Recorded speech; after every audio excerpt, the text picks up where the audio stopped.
2000 পর্যন্ত হিসাব করে দেখো, তোমার ভারত বিক্রি করিলে হাজী মোহাম্মদ মহসিনের দান শেষ হবে না।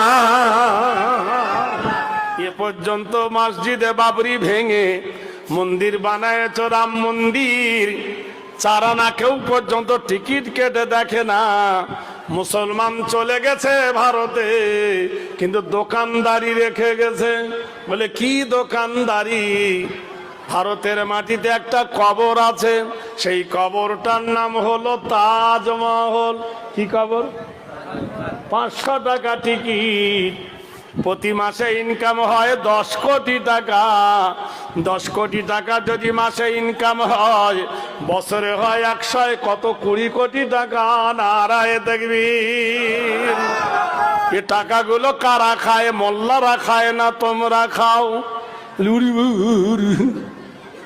ইয়োরানার মুসলমানদের একটা মিনার আছে, সেই মিনারটার নাম হলো কুতুব মিনার। কুতুবউদ্দিন বখতিয়ার খিজলি দিল্লির মাটিতে। সেই মিনার দেখতে গেলে টিকিট লাগে 40 টাকা। মাসে হয় 2 কোটি টাকা ইনকাম। তাহলে মাসে 2 কোটি হলে বছরে হয় 24 কোটি টাকা। এই টাকাগুলো কোথায় যায়? ইয়োরানার মুসলমানদের একটা ঘর আছে ফতেপুর, সেই ঘরটা হুমায়ুন বানিয়েছিলেন। আরেকটা ঘর হলো আগ্রা, সেটা আকবর বানিয়েছিলেন। আরেকটা হলো লালকেল্লা, শাহজাহান বানিয়েছিলেন। এই 3 ঘর থেকে আসে মাসে 3 কোটি টাকা। তাহলে 3 বারং 36,000 টাকা থাকে, 36 কোটি টাকা আসে বছরে। মুর্শিদাবাদের মাটিতে একটা ঘর আছে ইয়োরানার, তার নাম হলো হাজার দুয়ারি। তার টিকিট হলো 20 টাকা।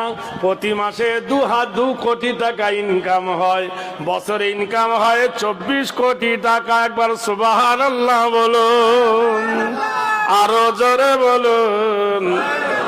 ইয়োরানার এই হাজী মোহাম্মদ মহসিন, হাজী মোহাম্মদ মহসিন বাঘের বাচ্চা বাঘ। হাজী মোহাম্মদ মহসিন 1800 সালে 200 কোটি টাকা ভারতের অর্থ তহবিলে দান করেছিল। 1800 সালে। তখন 5 বছরে ডবল হতো টাকা। 5 বছর রাখলে ডবল হতো। তাহলে 1805 সালে হতো কত? 400 কোটি। 10 সালে হবে 800 কোটি। 15 সালে হবে 1600 কোটি। 20 সালে হবে 3200 কোটি। 25 সালে হবে 6400 কোটি। সুবহানাল্লাহ বলুন।